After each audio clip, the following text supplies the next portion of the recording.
Thanks for the opportunity to speak to you all, and great thanks to the TEC crew, Leslie, who I met at the Trends Festival and conference in March. The opportunity to come and have a bit of a yak today about virtual reality. Here yesterday, Morris, around the future and potential future, in fact lots of potential futures. I'm talking about today and what we have and what's coming and what is conceivable right here, right now. Now, I'm going to keep it pretty short as including the quote. So some of you probably don't know who Chris Milk is. He did a lot of YouTube videos, music videos, into documentaries, and he really kicked off about 3 years ago. He's one of the most advanced, if you like, in technique and storytelling in virtual reality, and a lot of music videos, festivals, etc. And that's just a little quote, so say no more. I'll keep it brief on the talk, and given we've got such a big group, I really want you to experience. Just quick show of hands, how many have actually put a VR helmet on and had to play? Good God, that's about, usually we get 2 or 3 hands, so I know I appreciate you all from the tourism industry. You're doing the rounds of the kiosks and trade shows, so that's excellent. I can make it even shorter and get on to what we've been up to. So my background is around Apple technology, ironically, and then I ended up about 3 years ago pivoting into virtual reality because I saw a really large opportunity across a whole lot of sectors, and it's been quite an incredible journey, very challenging journey to date because we are literally making it up as we go along. So just a little bit of history, we won't dwell too long on that, but first up, what is virtual reality? Well, as you see, you slap one of those on, looks like a bit like a set of snow goggles, and start with your very reasonably priced unit. This was from Haka 360. This is one of the earlier brands that they did. They put a set of cameras in the middle of the All Blacks Haka against the South Africans, I believe, and sort of intimidating when you put it on. Well, it's actually you were turning around intimidating the South Africans, so it's the other way around, which is great. But this is cheap and cheerful, $5. You've all got a very high quality set there in front of you, some assembly required, and that is your gift to take away. We'll talk just a little bit at the end about what you do next. It is a pretty straightforward process. So it starts at this. Google really introduced this on the back of YouTube, and obviously now with their structure and various other companies, YouTube again leading the charge in terms of your investment, poured hundreds of millions into your YouTube platform, which now does virtual reality. You can do it on a laptop, desktop, tablet, smartphone, and then smartphone into your eye, put it up, or I prefer the ones with the elastic band, which is the high-end model that you have in front of you there, because it feels more real if your hands aren't involved, you take the experience. Next up, the feeding chain in terms of what I call our portable devices is this wonderful $50 Chinese incarnation, very similar to the high-end models we have behind. Bring your own device, basically. So any modern smartphone of the last 3 years, irrespective of size, Android or iOS and Apple products, this is a really good, resilient product. And I'll explain more as we go through around where it may or may not fit. Then we'll get up to our big Bertha here, which is Samsung's product. You may have seen quite a bit of marketing around this. In conjunction, they've brought out a camera to do your own content. We won't go too much on the content creation today, just as a lack of time. It's more about getting the experience and getting your brains exploding on what could possibly happen. So this is our top-end product, basically a cell phone, hunk of plastic. Right now Samsung will give you the hunk of plastic if you buy an S7 cell phone, and that's either outright or on a plan. So for those of you who may be considering investing, if you've got Android-based cell phones within Spark, network, etc., you can then upgrade perhaps to the S7s at a very reasonable cost rather than having to invest $1,000 on this, and you get this for free. So very easy entry, and I absolutely endorse based on personal experience that this is the product for a kiosk, a demo, or one-on-one on the trade show, and my able-bodied assistant Nikki Busk will hopefully endorse that later. She's going to give the warts and all around her experience. Right, so that's our preferred spectrum for the sort of work right now, because everything's staging. We started from computer graphics, which is, as you imagine, very expensive cost per minute, and we struggled with that for a couple of years, and then boom, out these cameras came, the Hero 360 rig, which is 6 normal Hero cameras that a lot of you may use for capturing your experiences, and bolt them into a 360 rig, pointing at all angles. 6 by 60 equals 360, we're seeing right around. So that is pretty much what we're using to capture.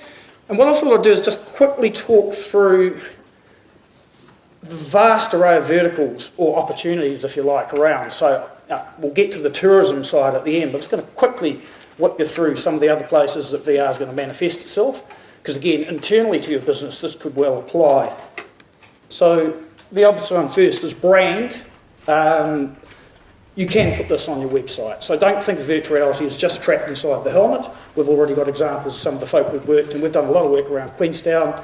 Obviously with Zip Trek with Nikki here today. Fox Glacier was the first one we did back in October last year. That went to China, UK and New York on one-on-one speed dating for tourism, but B2B, that is. Then we go through for Southern Discoveries. So we've done Lake Wakatipu and Milford.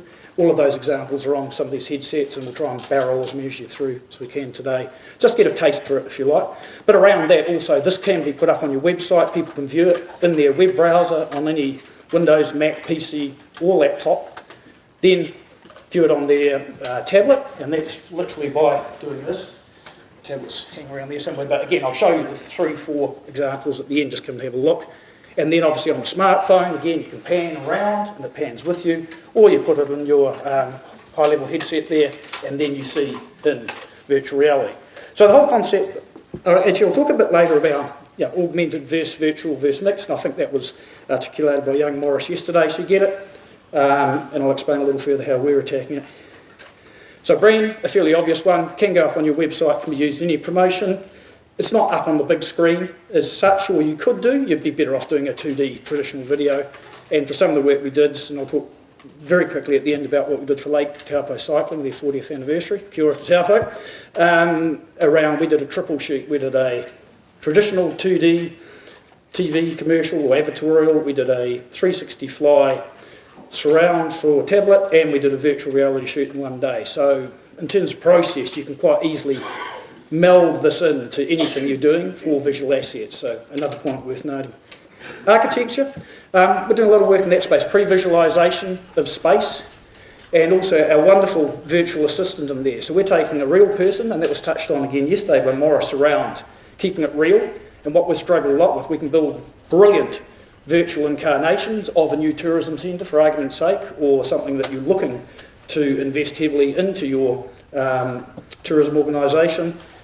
And most architects are now getting to the point where we can at least work with them to output it into virtual reality. That's great. You can walk around, but no one's explaining the features or benefits. So that's taken us right around the architecture, but we're introducing this wonderful able-bodied assistant who will talk you through. So in comes your person. So that could be your sales agent, the CEO of the business, and you'll see on some of these clips we've done in VR, Rob, the CEO of Fox, introduces you personally to his experience, and we've got the lovely Inga on Zip Trek, who's one of the guides who does likewise. So keeping it personal. If you don't emotionally engage people, you're not going to get a return from them, or a booking from them, more to the point. Architecture, again, comes into your business if you're pre-planning. Training, another obvious one. Again, a lot of the outdoor adventure tourism, high level of health and safety standards. We talked about that a little yesterday. This is an opportunity for you to record a new set of experience, for argument's sake, on Zip Trek. High risk if you don't tie the rope right or forgot to put the stop at the end of the line. Potentially that turns into a bungee jump without the bungee, but we'd prefer not to do that, so you can train your staff through the Pavlov style approach, take them through that they absolutely understand every single element of that before you then put them in a real environment. So training does apply to your sector, and we're working on a number of companies around a combination of what we'd call then induction, welcome to our business, training specifically around elements anywhere across. It could be admin through to safety, and then wrapping that up as part of your overall corporate or business introduction to new staff or the public in general. Data's probably not so much applicable to you, but could be for TEC around visualisation of all these wonderful graphs and things we saw yesterday around increase of numbers. You can actually put that in VR and really easily navigate around. A compatriot of ours did all of the earthquakes in New Zealand since 1970, and this orange is where you actually look through from level to level and see frequency across the country. You can define periods, etc. around that. So at a higher level for some of the bigger tourism operations, presenting that to the board might blow their heads off and get them interested in reinvesting for the following year, you never know. Culture and history, again, quite relevant to your industry, especially with our incredible Maori culture here. We've just done New Zealand On Air's first virtual reality experience that they've funded, and that's with Lanita Raruni Ryan from Auckland, and they've got a whole website up called Poi 360. We've always used the haka as an iconic element or icon of our culture here in New Zealand. The poi really has missed out to some extent, and especially introducing the feminine side. However, as probably more people in the room aware than I was, it actually started as a masculine art of war, well, not a weapon, but a training exercise to strengthen the wrist, because the Mary's a fairly heavy thing to crack someone's head with. So then it evolved into storytelling and culture and passing down of legends and genealogy, and this Poi 360 is a brilliant first incarnation. Again, we had to work really closely with Lanita to get her head in mind around the 360 versus normal video challenge, and Nikki will touch on that, so I'm giving her the opportunity to tell the truth, the whole truth, and nothing but the truth around that experience, because she had done a lot of video work previously. So culture and heritage is a big one. And history as well, is that, for argument's sake, I come from Kapiti. We had huge battles with Te Rauparaha, initially getting right in there warlike, but then making peace with some of the Europeans and locals, and of course a whaling station was on Kapiti Island, so you've got the interaction between the Maori and the whalers. My great-great-great-great-grandmother was one of the women who married David Clark, a whaler. He was through Te Rauparaha, he picked her up at the top of Kaikoura. So there's a lot of history around there. So we can take you backwards or forwards. So imagine Zealandia and Wellington, around some sequence we did around reintroducing the moa into the bush. So relative to your particular style of tourism, you can introduce those elements, either again as a pre-planning exercise or in time, this is what it used to look like. Obviously these days, Kapiti is one of the few original predator-free islands, so that's obviously an initiative that John Key announced a couple of weeks back. And again, it's a little win, if you like, around we've already got there. We can promote that as part of the overall tourism package for Kapiti that does struggle a bit against all your wonderful experiences. Take it from me. Next, right, sport. Okay, we talked about LTCC, the Lake Taupo Cycling Challenge. Again, a couple of examples of cameras we've got there on the bikes. We've got that example in there. We really struggled around movement to start with. It's easy when you've got the camera sitting on a glacier and you're looking around. That feels quite graceful and natural. Right now, again, other than this audience, for argument's sake, we've just done a virtual chocolate factory and full computer graphics. We put 500 people through into Parker over the weekend, and 100% everyone had never touched VR before. So again, your audience, you are blowing their heads off, or eyeballs out the first time, often. So it's all around the balance of information overload and giving them a very graceful introduction to virtual reality. We've done canyoning, zip trek, and cycling. So then suddenly you're trying to do an adrenaline buzz sport, or example, or activity, and trying to find the balance so your 65-year-old Korean woman doesn't do a helicopter on you while the headset's on. And that's something you do have to be aware of, is that there are some good safe health and safety practices. I won't bore you with them today, but yes, have a bucket handy is number one. Depending on your experience, of course. So again, we're actually revisiting, so the promo for, it's their 40th anniversary, the Lake Taupo Cycling. So we started working with them in December last year. We put together a promo. They went off to tour down under in Adelaide, and literally you sit on a bike, they put the headset on, and you're doing some cycling around Lake Taupo on a gloriously sunny day, as you can see, and every day's like that in Taupo, of course. And then we've also got a mountain biking sequence. So we warm you up on the road bike, and then you'll feel it's a little bit gut-wrenching for the mountain bike, but you know, if you're on a mountain bike, yeah, you are a adrenaline junkie, you should be able to cope with it. So that's worked well. We're actually now planning to do, for the 40th event, work with drones. So again, we're introducing higher tech to get the upshot perspective. What I actually think, again, for a lot of the RTOs and the local authorities, if there are any in the room, is around for argument's sake, Great Lakes Taupo have talked a lot about the hero shots for your particular region. So across the mountains, over the lake, should fall into your RTO or your council or whatever particular unit is looking for that, where the individual operators focus on their backyard, and that's where this collaboration factor of all working together for the best result. So encourage any of the LTOs that are here to consider investing in the hero shots for around your region, and I'm talking more around the physicality, if you like, and then work with the individual operators to customise either a package together or allow them access to some of those shots to build in. Right, festival. Oh, festival's awesome. Music festivals, music videos, not so much for your industry, but anything around a festival, to be able to be there live. And again, it loses something in translation looking on the screen here, but we did a 2-camera shoot at the Homegrown Festival in Wellington in March this year, and you're up looking at the stage, then you're on the stage above the drummer looking back into the crowd. And again, I've never been a musician, but it feels quite epic when you're looking out, even in little old Wellington, of lights, huge crowd staring, well, not staring back, you can't see their eyeballs, but it's quite empowering. And again, moving forward, a taste of to attract them into your festival, or a highlights afterwards with a free, freemium and premium model, more revenue generation. Again, Morris touched on that yesterday, is that don't think that everyone is going to come to your doorstep. 80% of Americans don't have passports, so no more, because I'd prefer to sit home and probably eat popcorn and watch, but maybe they won't, because they're too old, they can't afford to. So you've got a whole category of other potential clients that you can reach via digital, so that's a really important factor. And we Dragons Den that around last year with one of the larger destination tourisms in Queenstown. We very quickly established the taste of is 1 minute to 2 minutes long. An actual experience could be perhaps up to 30 minutes as the technology gets better. Early days in the tech, of course, as well. But consider the revenue opportunity of that, because not everyone's going to come to your doorstep, but if they have it, that call to action, if they're going to come because they're adrenaline-based or outdoors-based, you've really given them the best excuse to book that ticket and come to your real doorstep. So I believe that's a draw card and a positive, not a negative. And that sense of adventure, one of the clips we've done for Southern Discoveries at Milford gets you right up and under the waterfall. Quite incredible.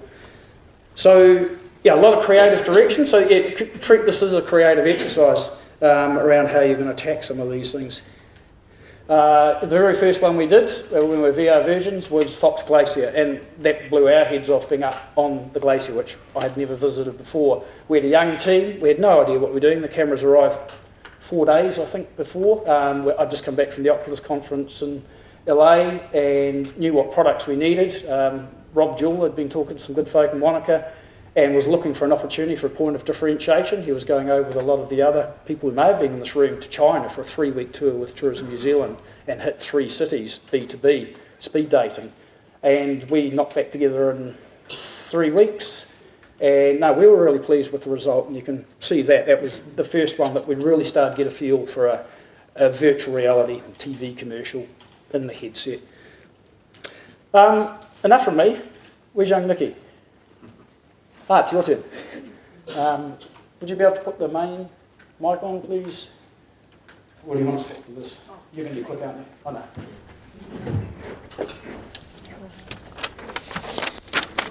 Awesome. Hello. Right, I wasn't expecting to stand up on stage in front of everyone, but anyway, here I go. So, as Brendon said, we at ZipTrack decided to do a VR. For us, it was a bit of a no-brainer. We like to think of ourselves as very innovative, trying to stay ahead of our competitors, and having an opportunity to, I guess, be able to capture something that's a really fully immersive experience when our whole experience of what we sell is very immersive. It's a very challenging product to get people to understand what it feels like to be up in the trees, surrounded by the forest, the beautiful views, the engagement up in these tree houses. So the VR experience really gets you to do that because you are literally up in there. Even though you might be in a room, as soon as you've got that headset on, you are up in the trees, looking at the stunning, beautiful views of Lake Wakatipu. So we decided to use it for this experience, but absolutely, I think there's huge opportunities to do other things and take it to other facets of our business. So Really the biggest thing for us, first of all, when we decided to do it, was definitely employing somebody to help us with it. So that's why Brendon and his team were a no-brainer again for us.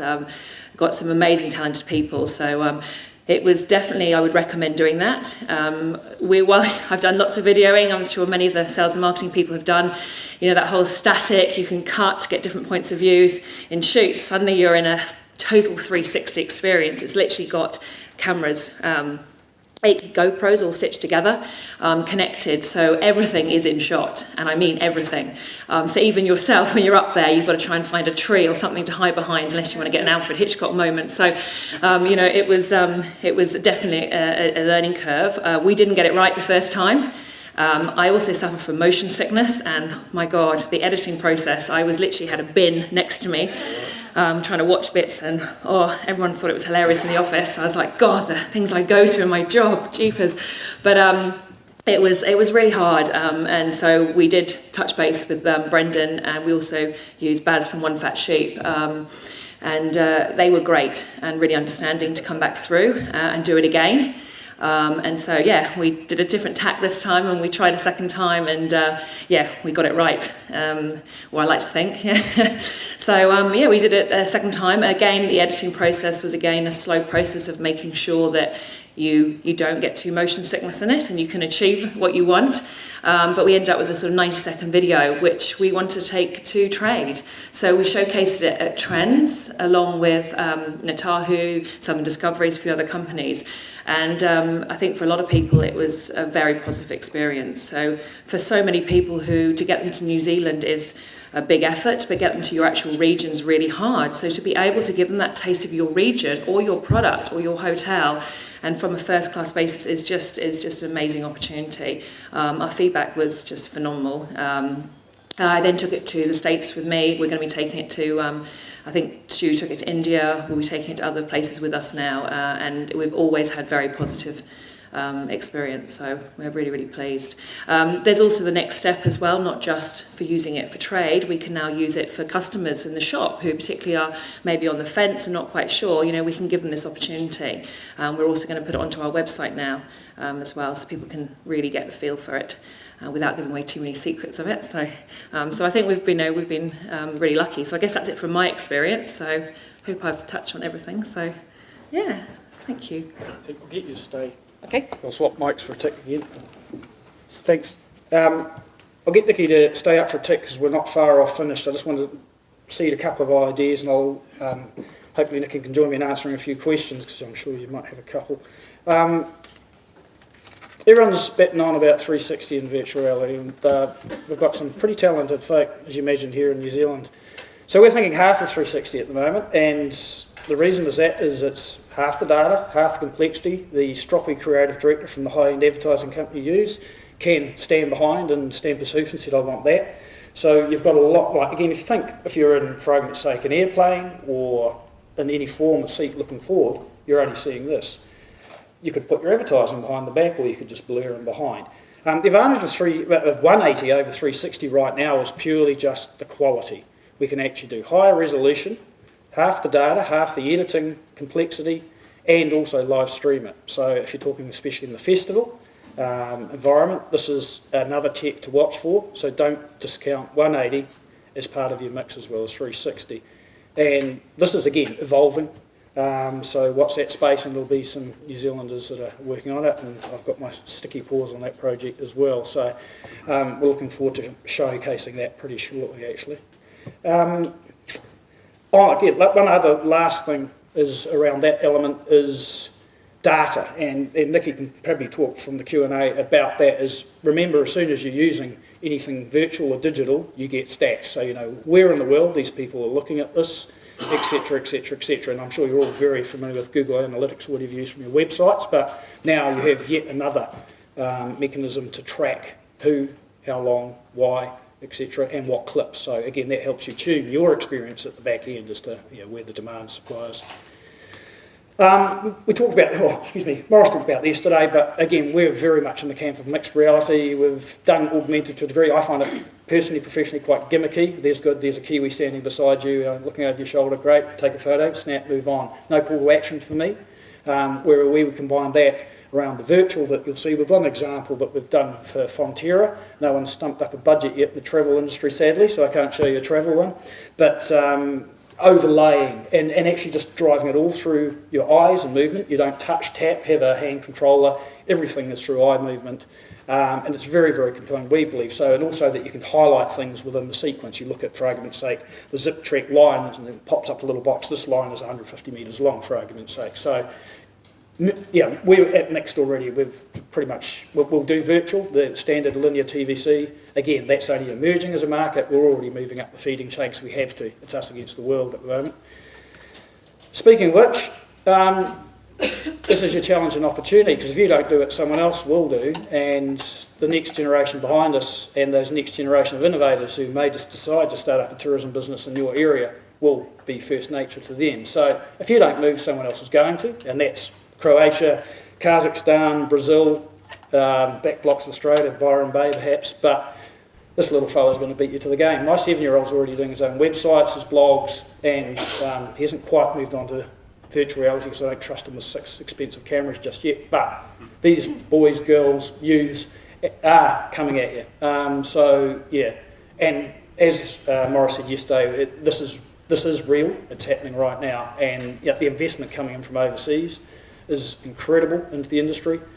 We're still challenged by that here in New Zealand, but people now understand it, and that's because it's not yet mainstream, but very, very close to. As I said earlier, we can deliver to a standard web browser now for that experience where we didn't have that capability even 3 months ago. So this is how fast. The latest phone has got 4 times the processing power in it, so that gives us another measure of quality, so it feels more real being in it. Magic Leap was part owned by Richard Taylor, looking to get at the quality we see. That's probably still 3 to 5 years away, but the growth curve is like this. All the big boys and the big companies, Apple is yet to announce, but obviously Samsung are in there, Google are in there, Alibaba, Sony, PlayStation VR comes out next month. There will be an audience for your content, and content is what's lacking at the moment. So, and great content, cream rises to the top, easy as that. So you get what you pay for. Anyone can make a video on their iPhone, but if you take a crew in, and this is no shame, short promotion, it is what it is, you get what you pay for. Lucky last, it's a wild, wild west, so no idea is a bad idea right now, and everything we're doing is trialling. We had no idea when we rocked up to Fox. We really had no idea how we're going to handle zip track. And, a shot list, what the hell's that? Okay, let's come and have a look. We think we can put the camera here, but we have to tie it off a tree, and then you have to run away from it. Literally, every time we do a shoot, we learn something new. Plenty of failure, don't worry about that, but you take the benefit of the fact we've already failed, and you don't have to do it again necessarily.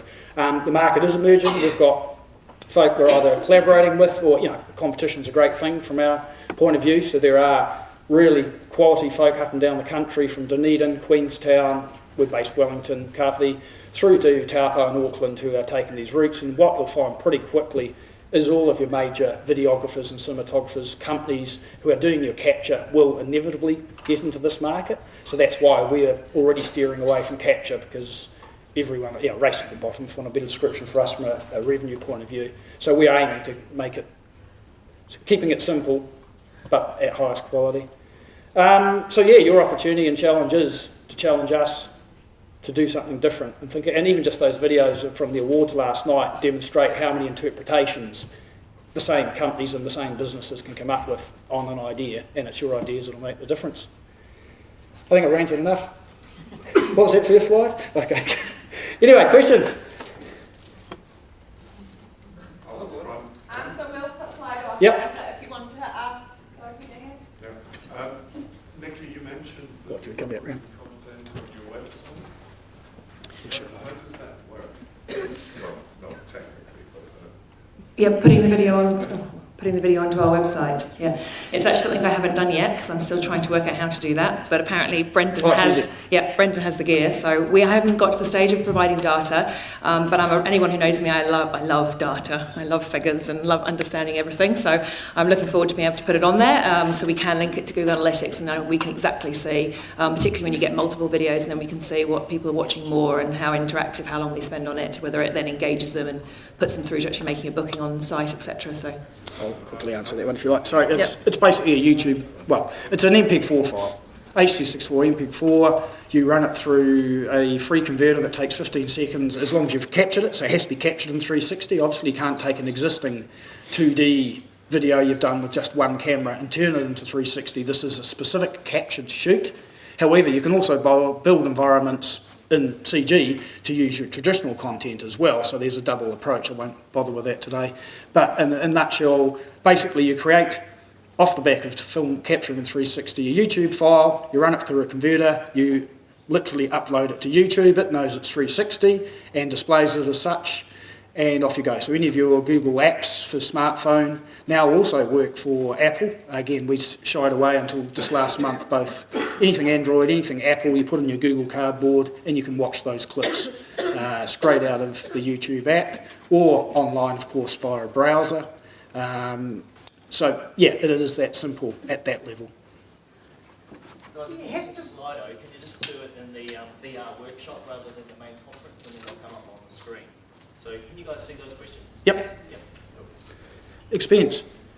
To be honest, we are looking, it was probably, you got an exceptional deal, Nikki, because you're a great reputation. I thought it was very affordable. Yeah, it's a very reasonable price, but we won't say why that was, because it was far too reasonable and we lost money. But in a nutshell, at about, I'd say about 25%. Again, the techniques are pretty much the same. We have to stitch the content, so there's more time. And if you get picky about that person picking their nose in the background, the tourist that got shooed out, yeah, editing in 360 as opposed to focus, zoom, remove that power pole, yeah, you can soak a lot of time. So that's again where your shot selection is incredibly important. So just like building a house, the more pre-planning you do to get your shots right, the less post, the less money. But you know, we're talking between 5 to 10 grand. As soon as you involve a drone, think two plus just, so $2,500, just because of the complexity of setting up a drone, not to do with our cameras. They have to get the drone there, set it up, make sure they've got approval through CAA, etc., etc. So, but yeah, including the drone, 7.5 to 10 grand in most instances for what we'd call, and the ones that you've seen here, a TV commercial in 360, 1.5 minutes to 2 minutes long.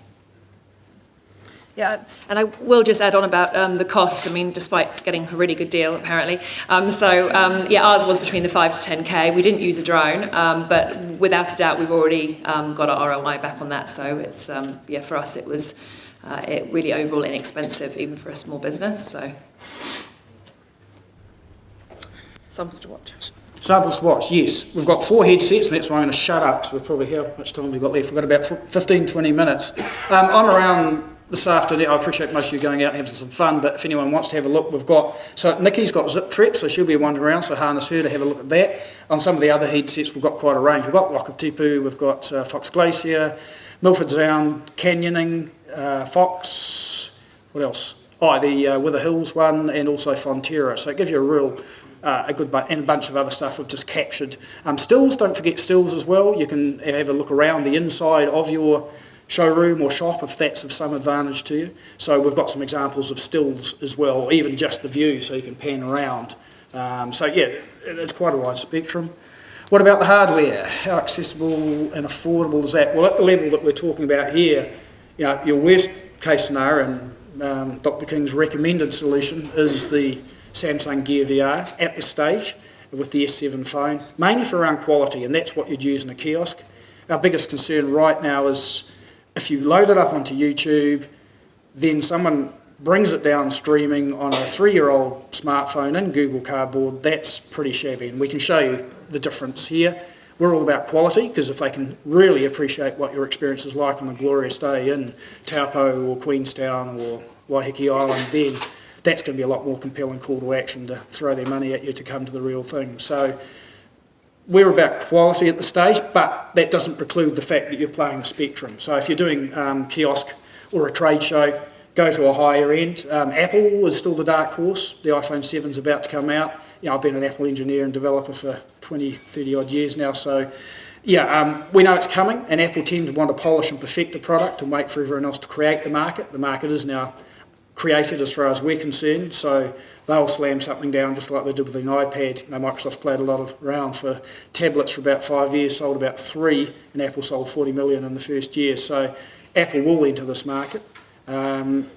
So again, cost-wise, as I said, phone, $1,000, including the Gear VR via Samsung at the moment, will put it onto your business solution and upgrade your phone, so you're paying per month. So the entry cost isn't actually that high. 5 to 10 grand for actually making the experience and or a series of relative to your business and how many locations you have, that obviously travel factor, etc. So treat it like a film shoot. If you've got 6 locations, obviously your crew has to get around and that takes more time, and you have to set up 6 sets of locations of how you're going to capture because it's different to 2D. Shall I just one? Yeah, sure. Just want to say, just on with the ZipTrack video, with the Google Cardboard, which you've got basically in front of you, if you just go onto YouTube and just do 360 videos or VR, then there's a little Google icon in the bottom right corner. You just push on that and it splits the screen, puts a line down the middle. That enables you to put the phone in and watch anything. So if you did want to watch the ZipTrack one, as Brendon said, the quality is not great. It's just 2K, but you go onto the ZipTrack channel, which is ZipTrack NZ. You can choose the 360 video, click on the cardboard, the Google Cardboard icon, and you can watch it at any time and take those home with you. I also will touch on one thing I did find quite frustrating from a cost perspective was actually the phone. To have the VR headsets, yes, they're only $200. Yes, you get them free with the new phone, but you've still got to pay $1,000 for the phone. So that is one thing just to be aware of. I was warts and all apparently. So Or you can upgrade on plans. You can upgrade on plans and stuff, but I mean you've got to have the latest iPhone, the latest Samsung S7s or S6 Edges to actually have the latest gear. We have got a lot of S5s in the office, and it's been a real nightmare to try and find VR gears that we can get. We've ended up going to Alibaba and getting sort of the plastic V-Box things, which are still fine, but they just haven't got the quality that the S7 or the S6 Edges and iPhone 7s have. So just something to be aware of. How we go for time? A few more questions? You got 5 minutes. Excellent. 360 AR VR, which would you recommend to start with? As I said, I'm biased. Augmented again is what I put in the gimmick category because there's no call to action, there's no real tracking. Unless, again, there are specific circumstances, for argument's sake, one of our collaborator companies did a whole augmented reality tour of the Papakura Marae. So if you're in that cultural, historical, outdoors, you can map a whole area with geofencing and image recognition and use a tablet. So that's that BYOD. So there is a definite advantage, if you like, in some instances for the augmented. However, for the majority of people in this room, virtual is the best place to start if you're trying to promote your activities within the kiosk trade show or generally on the internet. Really, the augmented is around being at the location, embellishing. Remember the good old days of the tape recorders, you walk through the gallery or museum? Augmented is the equivalent of that from my perspective, where you can enable and enhance the information. Google Glass died a horrible death. It was great technology before its time. No one wanted to look like a dork wearing oversized glasses. They wandered around the street talking to themselves. So it is coming. And again, already for virtual reality, they've separated the unit. So you've got a very cool set of, B52 shades with a unit that sits in your back pocket, a little bit bigger than an iPhone. Lower quality, but you can see again, this is a hardware race that's now going on to bring all these products in. So expect to see a lot more. So, okay, waterproof cameras, the answer is yes. We actually dipped, canyoning, when you see that, it was the first time we'd done water-based. And our cameras go to 5 metres. There are specific other rigs you can set up if you've got subterranean into the water, be it one with the sharks, etc., or the piranhas, then yes, there are a range of cameras. Our ones do 5, so we went down the river and these guys were jumping off 10-metre cliffs down into the water. I was freaking out at that stage, but they did stay waterproof. So yeah, absolutely. Have cardboard glasses, some links to watch from home. Yes, we'll actually send out, and I'll work with Leslie and Lauren to put together some exemplars with, again, a number of the folk that are represented here have already done this, so we'll gather together those links and fire them through to you. The majority of them will be YouTube based, and I'll help Nikki get hers up immediately, if not sooner. I was on YouTube. Yeah, it's already on YouTube, the 360 one. Yep. Excellent, well there you go. So we'll fire a series of links out as either this afternoon or post pretty quickly so you can see some of these exemplars yourself. I was on about speed cameras. Speed cameras. Can the cameras keep up with your the zip line? No worries about. The only thing is if you probably hit 320k down the back of Highlands Motorsport Park, No, that's fine. Yeah, we took a Radical. We did a Porsche GD3 and a Radical SR3 just because we're interested to see how it went. No worries. It's more you keeping up, to be frank. The cameras are fine. They're built for that sort of carry-on. We're actually doing slightly lower than 4K. I'm not going to tell you why because that's our secret sauce, but it stitches better, let's put it that way. But we've got no problems. We're running 70, 80 frames a second for anyone who's slightly technical. But yeah, no problems for speed, for anything. Maybe for in a subsonic jet or something, I'm not sure. But yeah, we've had a Radical down the back straight of Highlands at about 280k, and that's fine. Natahu as well have done a lot of their videos on Hooker Falls and Dart River, so they're here today, so just grab them and ask them too, because they'll have a lot of experience and knowledge firsthand.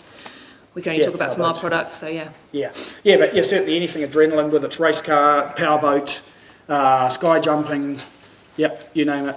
And again, we've tried the cameras in quite a range. We even did rock climbing the other week. And again, it's all around positional of camera, so that's where this fun and games, what if we tried, why not, let's do it. Give it a crack. Great. I think we'll wrap it up there. Thank Cool. you very much. Okay, thanks.